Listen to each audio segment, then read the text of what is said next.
By the time medical scans confirmed the kill, Nix was already perched on Torres' shoulder, completely unfazed. The scans were almost as eerie as the silence on the deck. No evidence of energy discharge, no corrosive residue, no toxins. Just pure, surgical skeletal compression along the larynx and upper spine. The kind of kill that was precise, unhesitating, and totally lethal. She crushed its neck, someone whispered, almost reverently, like uttering a myth. With what? A medic asked, half in disbelief. Her pause. Muttered another, not quite believing it even as the words left his lips. No, Drava, the chief engineer, said softly. With purpose. Everything changed after that. In an instant, the atmosphere aboard the Evasari shifted. Where Nix had once been the subject of jokes and rolling eyes, now she moved through the halls with the silent authority of a senior officer. Aliens who'd once mocked her now parted to let her through. The canteen staff started putting out tiny bowls of broth just for her on the side tables.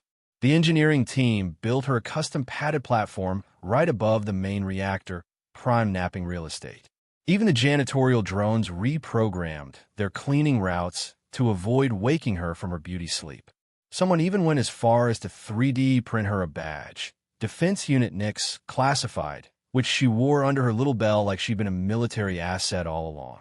Torres didn't say anything, but every time Nix purred, another alien found a reason to take one careful step back. 2 days after the incident, Captain Selvar called an emergency protocol review. Not for another Silkfang. For policy, he clarified, pacing the command center with his hands behind his back. There are unacknowledged defense systems on this ship. Someone from the engineering bay said what everyone was thinking. You mean the cat? Selvar fixed him with a look. I mean the threat detector that just eliminated a bioengineered predator capable of silently wiping out a whole squad. His voice left no room for jokes. We need to recalibrate what counts as a combat asset. Second Officer Vaughn, who had once asked if Nix was a mascot, now raised a claw, requesting a formal designation of Officer Nix as a protected entity under ship law. There were no objections. That night, Torres rewarded Nix with her favorite tuna from a pouch. Satisfied, she curled into a ball beside the terminal and blinked up at him, slow and deliberate. She's a stray, Torres said softly, more to himself than to anyone else in the dim light. Pulled her from a wreck on Vega 3. Everyone else dead. She was sitting on a corpse, purring. Selvar, watching from the doorway, just nodded. She killed 2 carrion drakes when I took her home. Same look, same stretch, same nap after. Why didn't you report that? Selvar asked quietly. Torres looked at Nix, thoughtful. She's not a weapon. She's a warning. Word spread fast. Within a week, the other species aboard began to leave offerings. Not food. Not after that one time Nix vomited under the navigation array, but little tokens. A thermal mat, set precisely to Earth-cat comfort levels. Hand-woven blankets, their texture a near-perfect imitation of Taran fleece. A tiny sun lamp, rigged with timers for optimal basking. The engineer who had once called her emergency lint now whispered apologies if Nix so much as glanced his way. An Art-Ton squad leader left a fish replica made from biopolymer. It vibrated when batted. Nix, true to form, seemed unimpressed. But the biggest shift came during the next round of security drills. A new recruit, green as moss, nervously asked where to take cover during hull breach protocol. The sergeant, without missing a beat, replied, near the cat. Then came the incident at Outpost Delta. An unmanned cargo shuttle made an emergency landing near Delta Station. 3 Silkfangs appeared during the recovery. Standard containment protocols failed. There were no survivors, except the cargo. The manifest listed torpedo shells, ration packs, a redundant shipment of field bedding, and 1 crate labeled Live Animal Non-Hazard, Earth Origin. Torres checked the log. It was Nix's backup litter box. When the crew finally found the wreck, all 3 Silkfangs were dead, their throats crushed with the same chilling precision. The crate? Unopened. Inside, nestled in a discarded towel, was a single paw print pressed into the dust. The Evasari held a formal ceremony a week later. Captain Selvar, in full dress uniform, stood beside a marble plinth newly installed near the barracks. Etched on it was a stylized image of Nyx's ears, alert and forward, tail wrapped neatly, gaze focused. Below, a simple inscription, "She sleeps, but she watches." Nyx was not present for her own dedication. She was curled under Torres's desk, tail flicking in her sleep. A medtech later swore she saw Nyx twitch just before the Silk Fang breach. No one doubted it, because by then, Nyx wasn't a pet. She was a legend. And legends, no matter how small, always wake up when they're needed most. As the reverence for Nyx grew, what started as awe quietly evolved in a protocol. The Evasari command deck installed a cat presence monitor, a passive but permanent part of their operations. Any movement from Nyx triggered a soft alert, not a warning, just a gentle signal that circulated quietly through the ship's system. If she stood by a doorway, it would open. If she sat on a console, that console became temporarily sacred, and technicians would reroute their tasks until she moved. Security teams created their own system. If Nyx spent more than 5 minutes in the East Wing, fire teams checked pressure seals in that sector. If she groomed aggressively near environmental controls, atmospheric scrubs ran on double time. No one was really sure why they did these things, but one thing was clear. Since Nyx's arrival, no further critical losses had occurred. Torres kept quiet about it all. He never boasted, never pretended to truly understand her. She was born somewhere rough, he told Draven one evening, as they watched her stalk a flickering shadow along the bulkhead. I found her at the edge of a mining sector where even engineers wore armor to collect scrap. I fed her once. She never left. Draven tilted his head, mandibles clicking thoughtfully. She accepted the contract, he said. Torres smirked. Something like that. Nyx pounced, missed the light by a whisker, then sprawled out and immediately started licking her shoulder, pretending she'd meant to do it all along. Torres watched, shaking his head, exactly like that. If you want to see real confusion among a starship's crew, just bring a cat aboard. Not a special cat, just your average, fluffy, bored feline. That's exactly what happened on the Evasari Peacekeeper, a ship packed with 17 different species, over 200 researchers, and enough technology to run a moon, but not a single clue why Lieutenant Torres would bring a housecat to work. To most of the crew, the answer was a complete mystery. This cat wasn't armored. She wasn't genetically modified. She wasn't even reliably housebroken.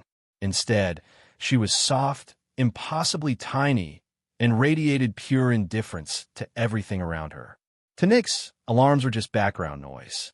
She slept on control consoles, batted data slates off ledges, and seemed to exist in a cycle of luxurious stretches, naps, and disdainful glances. Within a week, the joke started. Some called her a heat-leaking meatloaf.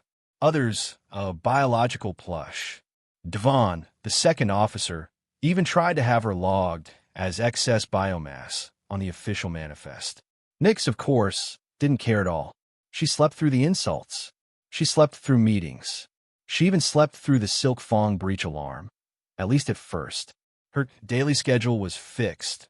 Wake up, stretch, as if warming up for a world championship. Swat at something fragile, demand food with a single, piercing look, and then head back to her favorite spot on the solar recharge panel near the climate duct.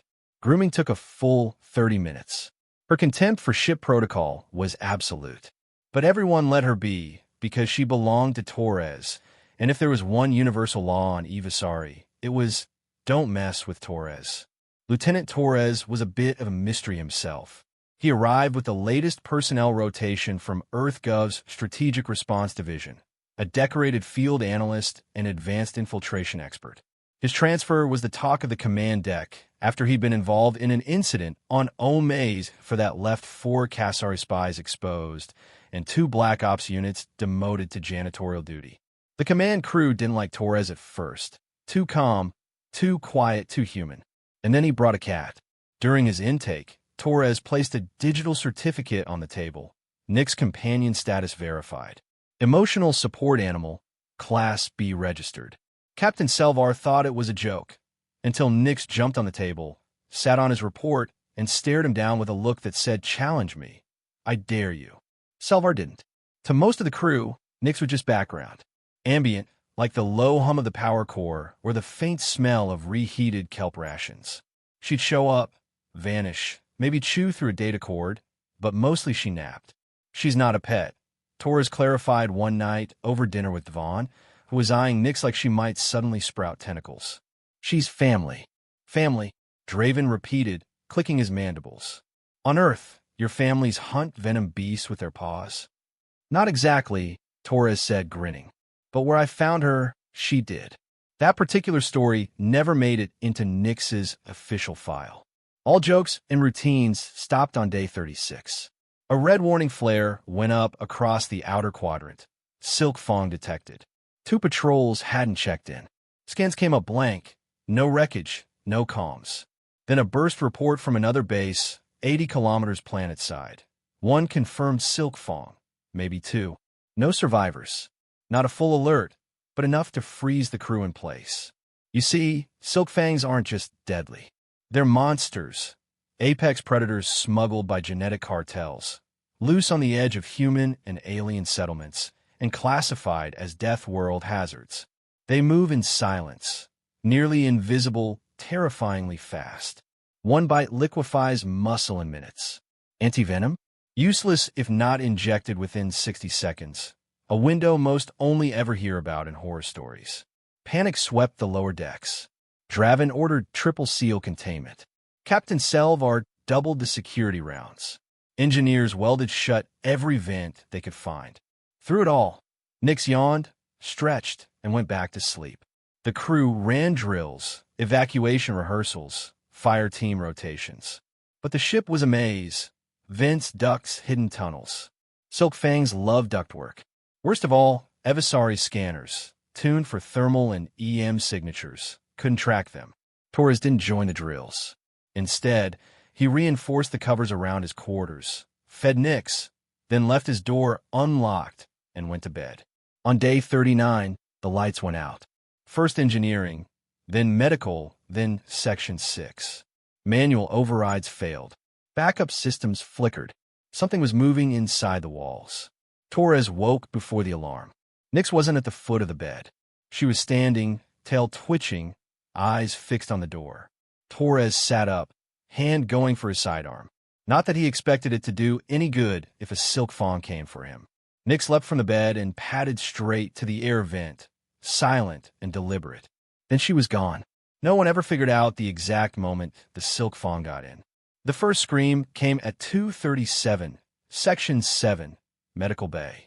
When the emergency team arrived, the medtech was gone. No blood, just a single glove left behind, torn clean off at the wrist. The team pulled back, ran another scan. Nothing. Then another scream. Then another. All internal doors sealed. Crew started calling command on private channels, begging for extraction. Some even started prepping escape pods. Captain Selvar gave no orders. He didn't know what to do. The Silk Fang didn't leave a trace, just fear and silence. Then, at 4:21, everything stopped. Lights flicked back on. Doors unlocked. Stillness. The only sound. The hum of the power core returning to normal. And that's when they found it. Curled near Barracks D12, its grotesque segmented body folded beneath it. Mandibles slack, the Silk Fang lay dead. Its neck was bent the wrong way, cleanly snapped. No wounds, no plasma burns, no acid. Just a perfect fracture near the windpipe, crushing force applied from an angle most species aboard couldn't even reach. No human could have done it. No alien on Evasari had claws that small. And right there beside it, Nyx stretched, then curled up again as if it was just another warm blanket. Captain Selvar arrived first. He stood in total silence. Torres stepped forward, picked up the cat, and scratched her under the chin. She doesn't like uninvited guests, he said quietly. Nyx purred and went back to sleep. No one touched the body for an hour, not even the security drones. The Silk Fang was the stuff of nightmares, an apex sapient hunter. No one had ever seen one up close and survived, let alone found it dead and intact. Its limbs were folded inward. The long sensory barbs were snapped. Its translucent hide, usually shimmering, now lay dull and wrinkled as crumpled foil. But the crew didn't stare at the Silk Fang for long. They stared at the cat. By day 72, whispers about Nyx had reached other stations. The story spread so fast it felt more like legend than news. Base Orion requested a data exchange, hoping for some insight into feline defense units. Fort Darley even sent a mural, hand-painted, of Nyx reclining atop a destroyed drone, a Silk Fang curled beneath her like an abandoned toy. A science vessel went further, dispatching an ambassador. When the Evasari docking crew asked about the purpose of the visit, the ambassador replied with perfect solemnity, "We request an audience with the cat." Captain Selvar, amused, allowed it. The ambassador, a tall, feathered Varan scholar, arrived with rare scent vials and a translator collar. Nyx, true to form, ignored the vials, batted the collar off the table, then casually licked her paw and turned away. The Varan bowed deeply and said, "The Guardian has deemed us unnecessary. We shall be grateful." Then he left. Not long after, the ship's scanners picked up the biosignature of a second Silkfang. This time, the crew was ready, or so they thought. A minor comms tower on the far edge of Evasari's orbit pinged a faint, indistinct reading. By the time anyone responded, the signal was gone. No breach, no visual trace, just the alert lingering in the air. Fire teams deployed. Nyx, however, napped. 2 shifts passed. The whole crew was on edge. The science wing canceled all off-ship expeditions. 3 guards reportedly refused to sleep, while Nyx remained motionless in the same spot. And then, at 4:13, the pressure dropped in sublevel gamma. A hiss, a whisper of motion, then silence. Torres was the first to arrive. Nyx was already there, sitting calmly at the junction between duct access and coolant maintenance, grooming her tail. Behind her lay the Silk Fang, its neck broken, exoskeleton intact, not a drop of blood. This time, though, 2 parallel, deep claw marks were etched into the duct wall. Not from Nyx, but from the Silk Fang. It had tried to retreat. Torres bent down, scanned the corpse, then glanced at his cat. "You got there first." Nyx didn't answer. She just rolled on her back, paws up. Torres scratched her belly. She tolerated it for a moment, then stretched and wandered off. That night, Selvar signed a new emergency policy. Defense priority redistribution, Class M, feline recognized units. Translation: don't interfere with Nyx. No one ever did. Engineers upgraded her platform with self-warming gel foam. The galley added fish puree and broth cubes to the meal schedule. An ambitious engineer even made a ball with motion sensors to simulate prey movement. Nyx shredded it in one swipe. "She prefers the real thing," Torres explained. No one disagreed. Other ships started scanning for feline analog defense units in their own colonies. None existed. Cats, it turned out, were unique to Earth, and Earth wasn't sharing. On day 90, the Evasari received a new transfer. Lieutenant Ryan Keller, medical trauma specialist, combat surgeon. As soon as he arrived, he looked around and asked, "So, where's the demon fluffball I keep hearing about?" Torres met him at the airlock. Nyx sat beside him, poised and regal. Keller looked down. Nyx blinked once. "Okay," he said slowly. "Yeah, I get it now." He gave her a salute. She didn't return it, but she did lean into his leg. Torres smiled. "Congratulations. You've been chosen." Meanwhile, near the rear cargo bay, a Silkfang egg, long forgotten in a crate, hatched at midnight. The cameras caught a brief slither, but by then Nyx was already moving. She reached the bay in 12 minutes. No one else needed to. By morning, the crate was empty. The threat was gone. Nyx was curled up in a maintenance drawer, her new badge glinting softly. Defense Unit Nyx. Never off duty. By now, it had been 112 days since Nyx had arrived on the Evasari. The ship had survived 3 Silk Fangs, a Crori ambush, and a system-wide glitch in the environmental scrubbers that nearly trapped the crew with rising carbon levels. Nyx slept through the glitch. She woke up during the ambush, and she didn't even move for the Silk Fangs, unless, of course, it truly mattered. Torres got used to being second best on his own ship, and he didn't mind. The attention suited Nyx better. She'd earned her own entry in the crew manifest and was granted official security clearance, mostly ceremonial, but enough to allow her access to almost every section except nuclear containment. Barely any limits, and even then, those didn't always hold. Once, the base AI refused to open a locked weapons locker after detecting unauthorized movement by the hatch. Eventually, the sensors recognized Nyx, and the restriction was lifted. The override read, "Security presence satisfied." She'd been hunting a moth. Draven, once her biggest skeptic, now regularly left snacks near his desk, never handing them to her directly, of course. Nyx always found them, never said thank you, and Draven never expected her to. But he did write a 12-page research note titled Unregistered Predator Behaviors and Their Implications for Shipboard Defense Strategy. It was published in 2 languages and closed with one line. "We watch her only because she allows us to." One day, Selvar received a message from Fleet Command. Due to the Evasari's recent tactical successes, it would be promoted to a core interception relay. High-level dignitaries would soon pass through. Selvar didn't respond right away. He found Torres in the mess, sipping broth, Nyx curled on a nearby chair, one paw dangling over the side. "They're sending diplomats," Selvar said.